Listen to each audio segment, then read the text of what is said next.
जय श्री श्याम दोस्तों, आस्तिक कहानियों में आपका स्वागत है। आज हम आपको कथा बताएंगे शिव महापुराण में रुद्र संहिता में श्री विष्णु की पराजय में दधीचि मुनि के शाप को कारण बताते हुए दधीचि और श्रुव के विवाद का इतिहास, मृत्युंजय मंत्र के अनुष्ठान से दधीचि की अवध्यता तथा श्री हरि का श्रुव को दधीचि की पराजय के लिए यत्न करने का आश्वासन। ओम नमः शिवाय। अगर आपको ये कथा पसंद आए तो कृपया करके इसे लाइक कीजिए और शेयर कीजिए। सूत जी कहते हैं, महर्षियों, अमित बुद्धिमान ब्रह्मा जी की कही हुई यह कथा सुनकर दुष्श्रेष्ठ नारद विस्मय में पड़ गए। उन्होंने प्रसन्नता पूर्वक प्रश्न किया। नारद जी ने पूछा, पिताजी, भगवान विष्णु शिव जी को छोड़कर अन्य देवताओं के साथ दक्ष के यज्ञ में क्यों चले गए, जिसके कारण वहां उनका तिरस्कार हुआ?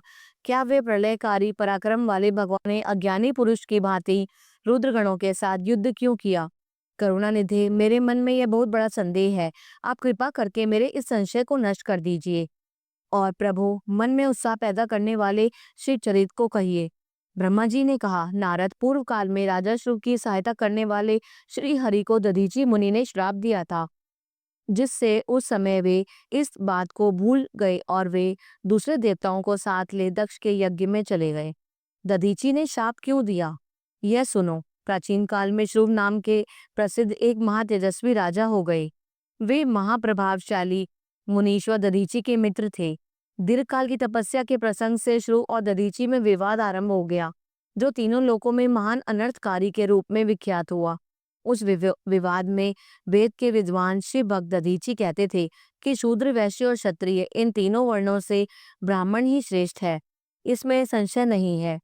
महामुनि दधीचि की यह बात सुनकर धन वैभव के मद से मोहित हुए राजा श्रुव ने उसका इस प्रकार प्रतिवाद किया।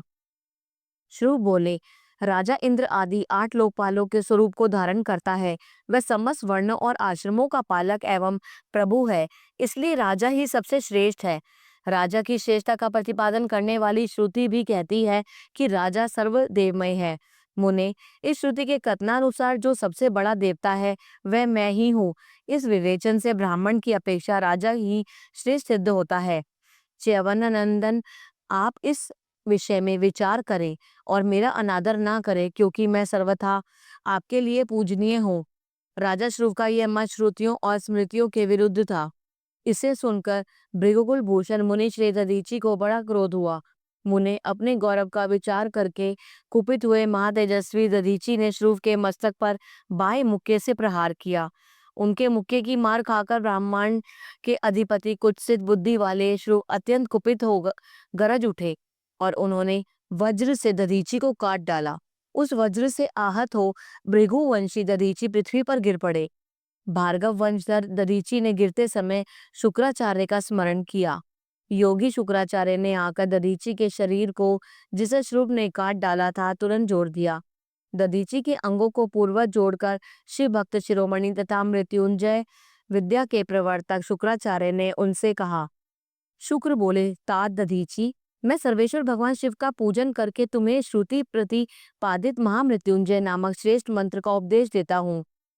त्र्यंबकम यजामहे, हम भगवान त्र्यंबक का यजन यानी आराधना करते हैं।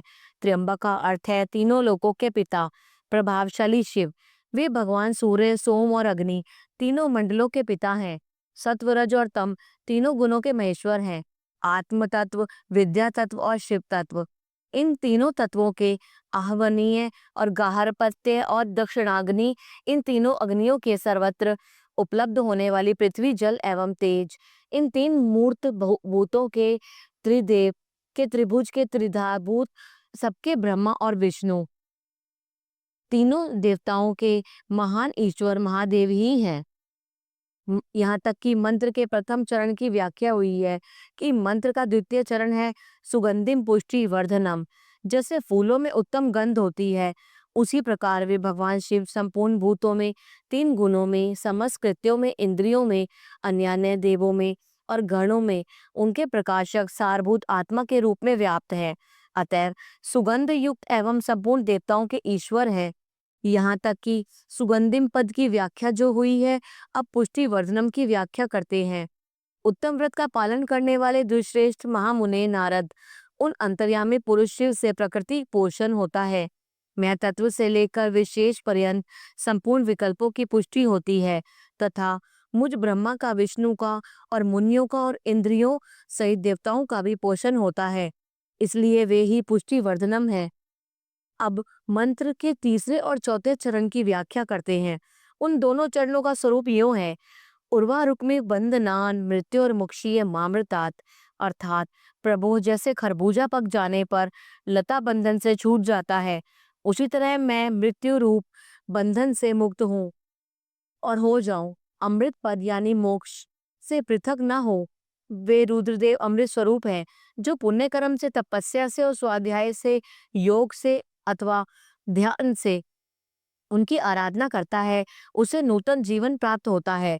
इस सत्य के प्रभाव से भगवान श्री स्वयं ही अपने भक्त को मृत्यु के सूक्ष्म बंधन से मुक्त कर देते हैं, क्योंकि वे भगवान ही बंधन और मोक्ष देने वाले हैं। ठीक उसी तरह जैसे उर्वारुक में अर्थात ककड़ी का पौधा अपने फल को स्वयं ही लता के बंधन में बांधे रखता है और पक जाने पर स्वयं ही उसे बंधन से मुक्त कर देता है। यह मृत संजीवनी मंत्र है, जो मेरे मत से सर्वोत्तम है। तुम प्रेम पूर्वक नियम से भगवान शिव का स्मरण करते हुए इस मंत्र का जाप करो। जप और हवन के पश्चात इसी से अभिमंत्रित किए हुए जल को दिन और रात में पियो तथा शिव विग्रह के समीप बैठकर उन्हीं का ध्यान करते रहो। इससे कहीं भी मृत्यु का भय नहीं रहता। न्यास आदि सब कार्य करके विधिवत भगवान शिव की पूजा करो। यह सब करके शांत भाव से बैठकर भक्त वत्सल शंकर का ध्यान करना चाहिए। मैं भगवान शिव का ध्यान बता रहा हूँ, जिसके अनुसार उनका चिंतन करके मंत्र जप का करना चाहिए और इस निरंतर जप करने से बुद्धिमान पुरुष भगवान शिव के प्रभाव से उस मंत्र को सिद्ध कर लेता है। जो अपने दो कर कमलों में रखे हुए दो कलशों से जल निकालकर उनसे ऊपर वाले दो हाथों द्वारा अपने मस्तक को सींचते हैं, अन्य दो हाथों में दो घड़े लिए हुए उन्हें अपनी गोद में रखे हुए तथा शेष दो हाथों में रुद्राक्ष एवं मृग मुद्रा धारण करते हैं, कमल के आसन पर बैठे हैं, सिर पर स्थित चंद्रमा से निरंतर झरते हुए अमृत से जिनका सारा शरीर भीगा हुआ है तथा जो तीन नेत्र धारण करने वाले हैं, उन भगवान महामृत्युंजय जिनके साथ गिरिजा नंदिनी उमा भी विराजमान है, मैं भजन या चिंतन करता हूँ। ब्रह्मा जी कहते हैं, तात मुनिश्री दधीची को इस प्रकार उपदेश देकर शुक्राचार्य भगवान शंकर का स्मरण करते हुए अपने स्थान को लौट गए। उनकी वह बात सुनकर महामुनि दधीची बड़े प्रेम से शिवजी का स्मरण करते हुए तपस्या के लिए वन में गए। वहां जाकर उन्होंने विधि पूर्वक महामृत्युंजय मंत्र का जप और प्रेम पूर्वक भगवान शिव का चिंतन करते हुए तपस्या प्रारंभ की। दीर्घ काल तक उस मंत्र का जप और तपस्या द्वारा भगवान शंकर की आराधना करके दधीची ने महामृत्युंजय शिव को संतुष्ट किया। महामुने उस जप से प्रसन्नचित हुए। भक्त वत्सल भगवान शिव दधीची के प्रेमवश उनके सामने प्रकट हो गए। अपने प्रभु शंभु का साक्षात दर्शन करके मुनीश्वर दधीची को बड़ी प्रसन्नता हुई। उन्होंने विधि पूर्वक प्रणाम करके दोनों हाथ जोड़ भक्ति भाव से शंकर का स्तवन किया। तात मुने तदनंतर मुनि के प्रेम से प्रसन्न हुए शिव ने च्यवन कुमार दधीची से कहा, तुम वर मांगो। भगवान शिव का यह वचन सुनकर भक्त शिरोमणि दधीची दोनों हाथ जोड़कर नतमस्तक हो भक्त वत्सल शंकर से बोले। दधीची ने कहा, देवदेव महादेव, मुझे 3 वर दीजिए। मेरी हड्डी वज्र हो जाए, कोई भी मेरा वध न कर सके और मैं सर्वत्र अधीन रहूं, कभी मुझे दीनता न आए। दधीची का यह वचन सुनकर प्रसन्न हुए परमेश्वर शिव ने तथास्तु कहकर उन्हें तीनों वर दे दिए।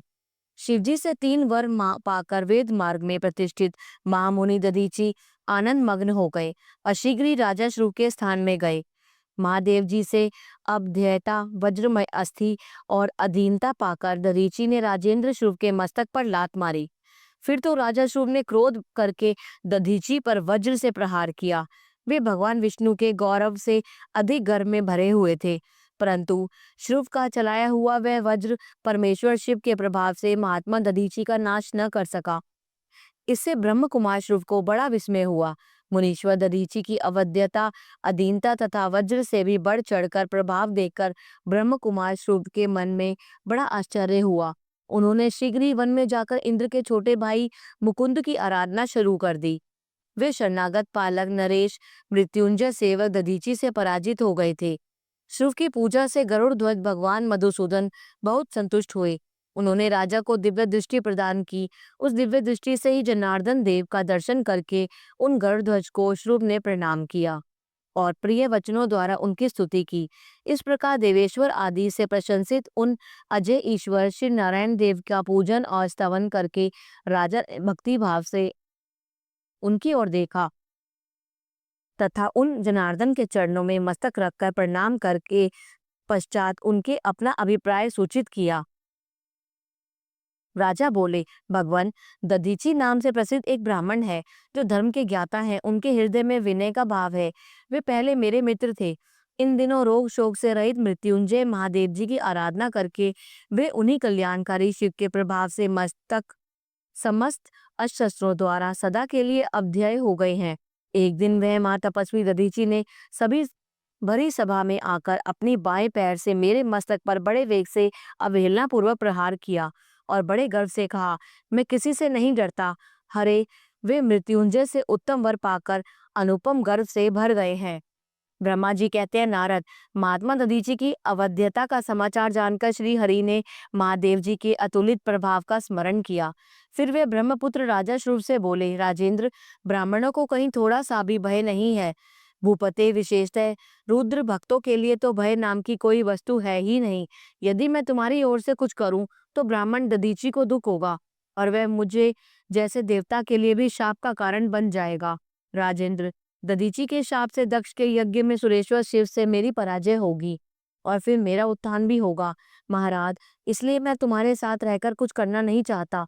मैं अकेला ही तुम्हारे लिए दधीची को जीतने का प्रयत्न करूंगा। भगवान विष्णु का यह वचन सुनकर श्रुव बोले, बहुत अच्छा, ऐसा ही हो। ऐसा कहकर वे उस कार्य के लिए मन ही मन उत्सुक हो प्रसन्नता पूर्वक वहीं ठहर गए। ओम नमः शिवाय।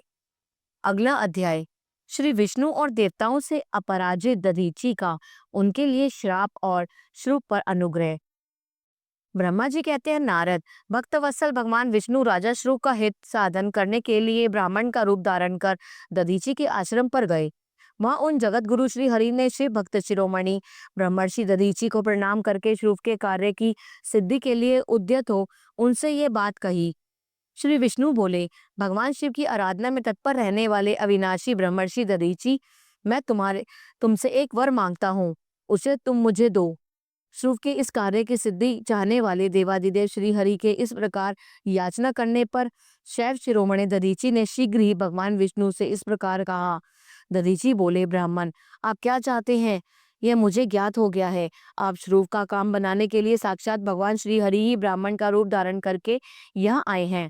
इसमें संदेह नहीं कि आप पूरे मायावी हैं, किंतु देवेश जनार्दन, मुझे भगवान रुद्र की कृपा से भूत भविष्य और वर्तमान तीनों काल का ज्ञान सदा ही बना रहता है। सुव्रत, मैं आपको जानता हूँ, आप पापहारी श्री हरि एवं विष्णु हैं। यह ब्राह्मण का वेश छोड़िए। दुष्ट बुद्धि वाले राजा श्रुव ने आपकी आराधना की है, इसीलिए आप यहाँ पधारे हैं ना। भगवान, हरे, आपकी भक्त वत्सलता को भी मैं जानता हूँ। यह छल छोड़िए, अपने रूप को ग्रहण कीजिए और भगवान शंकर के स्मरण में मन लगाइए।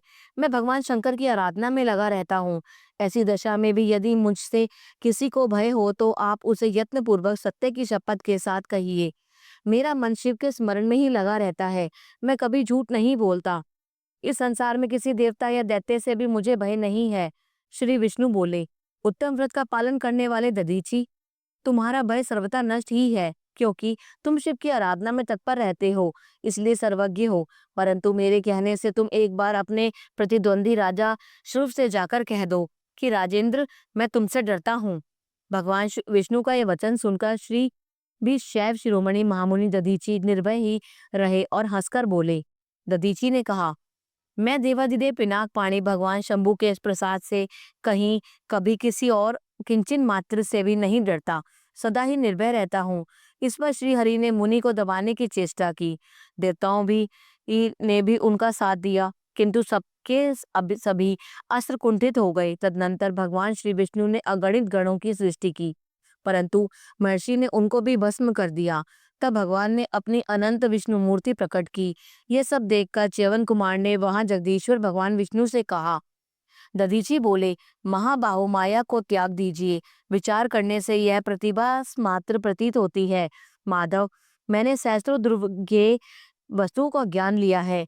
आप मुझ में अपने सहित संपूर्ण जगत को देखिए। निरालस्य होकर मुझ में ब्रह्मा एवं रुद्र का भी दर्शन कीजिए। मैं आपको दिव्य दृष्टि देता हूँ। ऐसा कहकर भगवान शिव के तेज से पूर्व शरीर वाले च्यवन कुमार दधीची मुनि ने अपने देह में समस्त ब्रह्मांड का दर्शन कराया। तब भगवान विष्णु ने उन पर पुनः कोप करना चाहा। इतने में ही मेरे साथ राजा श्लोक वहां आ पहुंचे। मैंने निश्चेष्ट खड़े होकर भगवान पद्मनाभ को तथा देवताओं को क्रोध करने से रोका। मेरी बात सुनकर इन लोगों ने ब्राह्मण दधीची को परास्त नहीं किया। श्रीहरि उनके पास गए और उन्होंने मुनि को प्रणाम किया। तदनंतर श्रुव अत्यंत दीन हो उन मुनीश्वर दधीची के निकट गए और उन्होंने प्रणाम करके प्रार्थना करने लगे।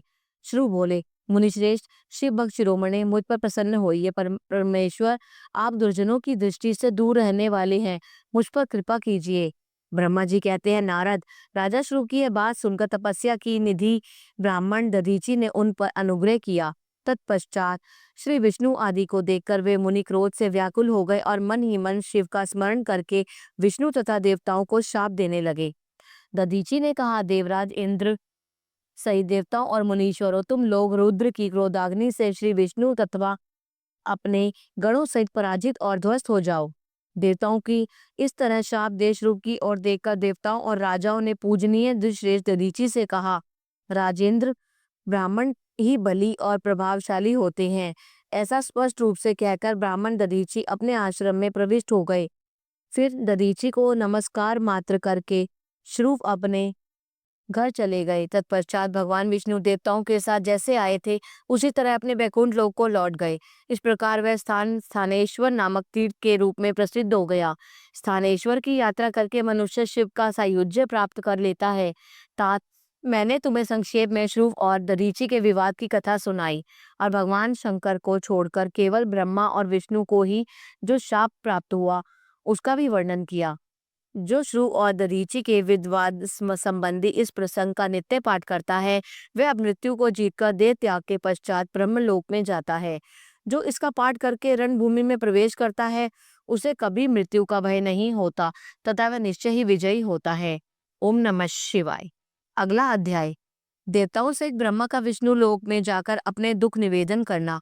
श्री विष्णु का उन्हें शिव से क्षमा मांगने की अनुमति दे उनको साथ ले कैलाश पर जाना तथा भगवान शिव से मिलना।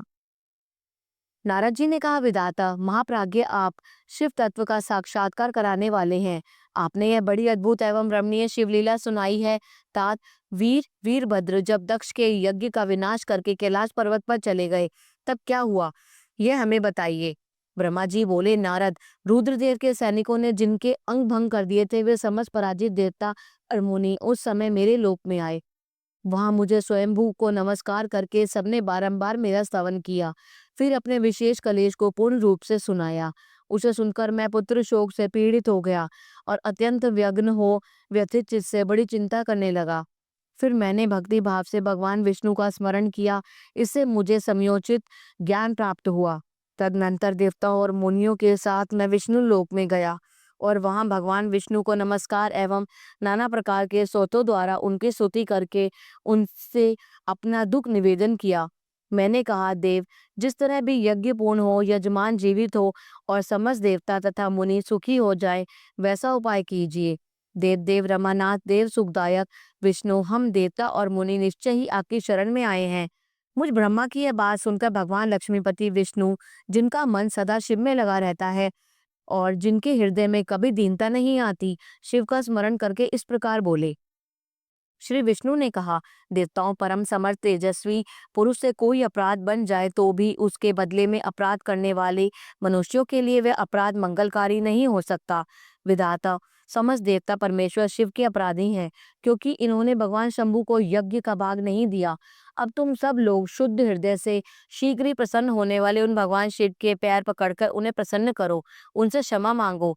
जिन भगवान के कुपित होने पर सारा जगत नष्ट हो जाता है तथा जिनके शासन से लोकपालों सहित यज्ञ जीवन शीघ्र ही समाप्त हो जाता है, वे भगवान महादेव इस समय अपनी प्राण वल्लभा सती से बिछुड़ गए हैं तथा अत्यंत दुरात्मा दक्ष ने अपने दुर्वचन रूपी बाणों से उनके हृदय को पहले से ही घायल कर दिया है। अतः तुम लोग शीघ्र ही जाकर उनसे अपने अपराधों के लिए क्षमा मांगो। विधे उन्हें शांत करने का केवल यही सबसे बड़ा उपाय है। मैं समझाता हूँ, ऐसा करने से भगवान शिव संतोष होगा। यह मैंने सच्ची बात कही। ब्राह्मण, मैं अभी भी सब लोगों के साथ शिव के निवास स्थान पर चलूंगा और उनसे क्षमा मांगूंगा। देवता आदि सहित मुझ ब्रह्मा को इस प्रकार आदेश देकर श्री हरि ने देवगणों के साथ कैलाश पर्वत पर जाने का विचार किया। तदनंतर देवता मुनि और प्रजापति आदि जिनके स्वरूप ही हैं, वे श्री हरि उन सबको साथ ले बैकुंठ धाम से भगवान शिव के शुभ निवास गिरिश्रेष्ठ कैलाश को गए। कैलाश भगवान शिव को सदा ही अत्यंत प्रिय है। मनुष्यों से भिन्न किन्नर, अप्सराएं और योग सिद्ध महात्मा पुरुष उसका भली भांति सेवन करते हैं तथा वह पर्वत बहुत ही ऊंचा है। उसके निकट रुद्रदेव के मित्र कुबेर की अलका नामक महादिव्य एवं रमणीय पुरी है, जिसे सब देवताओं ने देखा। उस पुरी के आसपास सौगंधिक वन भी देवताओं की दृष्टि में आया, जो सब प्रकार के वृक्षों से हरा भरा एवं दिव्य था। उसके भीतर सर्वत्र सुगंध फैलाने वाले सौगंधिक नामक कमल खिले हुए थे। उसके बाहरी भाग में नंदा और अलकनंदा, ये दो अत्यंत पावन दिव्य सरिताएं बहती हैं, जो दर्शन मात्र से प्राणियों के पाप हर लेती हैं। यक्षराज कुबेर की अलकापुरी और सौगंधिक वन को पीछे छोड़कर आगे बढ़ते हुए देवताओं ने थोड़ी ही दूरी पर शंकर जी के वट वृक्ष को देखा। उसने चारों ओर अपनी अविचल छाया फैला रखी थी। वह वृक्ष 100 योजन ऊंचा था और उसकी शाखाएं 75 योजन फैली हुई थी। उस पर कोई घोंसला नहीं था और ग्रीष्म का ताप तो उससे सदा दूर रहता था। बड़े पुण्यात्मा पुरुषों को ही उसका दर्शन हो सकता है। वह परम रमणीय और अत्यंत पावन है। वह दिव्य वृक्ष भगवान शंभु का योग स्थल है। योगियों के द्वारा सेव्य और परम उत्तम है। मुमुक्षुओं के आश्रयभूत उस महायोगमय वट वृक्ष के नीचे विष्णु आदि सब देवताओं ने भगवान शंकर को विराजमान देखा। मेरे पुत्र महासिद्ध सनकादि, जो सदा शिव भक्ति में तत्पर रहने वाले और शांत हैं, बड़ी प्रसन्नता के साथ उनकी सेवा में बैठे हैं। भगवान शिव का श्री विग्रह परम शांत दिखाई देता था। उनके सखा कुबेर, जो गुहकों और राक्षसों के स्वामी हैं, अपने सेवक गणों तथा कुटुंबी जनों के साथ सदा विशेष रूप से उनकी सेवा किया करते हैं। वे परमेश्वर शिव उस समय तपस्वी जनों को परम प्रिय लगने वाले सुंदर रूप धारण किए बैठे थे। भस्म आदि से उनके अंगों की शोभा बड़ी बड़ी जा रही थी। भगवान शिव अपने वत्सल स्वभाव के कारण सारे संसार के सुहृद है। नारद उस दिन वे कुशासन पर बैठे थे और सब संतों के सुनते हुए तुम्हारे प्रश्न करने पर तुम्हें उत्तम ज्ञान का उपदेश दे रहे थे। वे बायां चरण अपनी दाईं जांघ पर और बायां हाथ बाएं घुटने पर रखे, कलाई में रुद्राक्ष की माला डाले, सुंदर तर्क मुद्रा में विराजमान थे। इस रूप में भगवान शिव का दर्शन करके उस समय विष्णु आदि सब देवताओं ने दोनों हाथ जोड़ मस्तक झुकाकर तुरंत उनके चरणों में प्रणाम किया। मेरे साथ भगवान विष्णु को आया देख सत्पुरुषों के आश्रयदाता भगवान रुद्र उठकर खड़े हो गए और उन्होंने सिर झुकाकर उन्हें प्रणाम भी किया। फिर विष्णु आदि सब देवताओं ने जब भगवान शिव को प्रणाम कर लिया, तब उन्होंने मुझे नमस्कार किया। ठीक उसी तरह जैसे लोगों को उत्तम गति प्रदान करने वाले भगवान विष्णु प्रजापति कश्यप को प्रणाम करते हैं, तत्पश्चात देवताओं, सिद्धों, गणाधीशों और महर्षियों से नमस्कृत तथा स्वयं भी, यानी श्री विष्णु को एवं मुझको नमस्कार करने वाले भगवान शिव से श्री हरि ने आदर पूर्वक वार्तालाप आरंभ किया। ओम नमः शिवाय। यह अध्याय समाप्त हुआ। आगे का अध्याय अगले अंक में। जय श्री श्याम।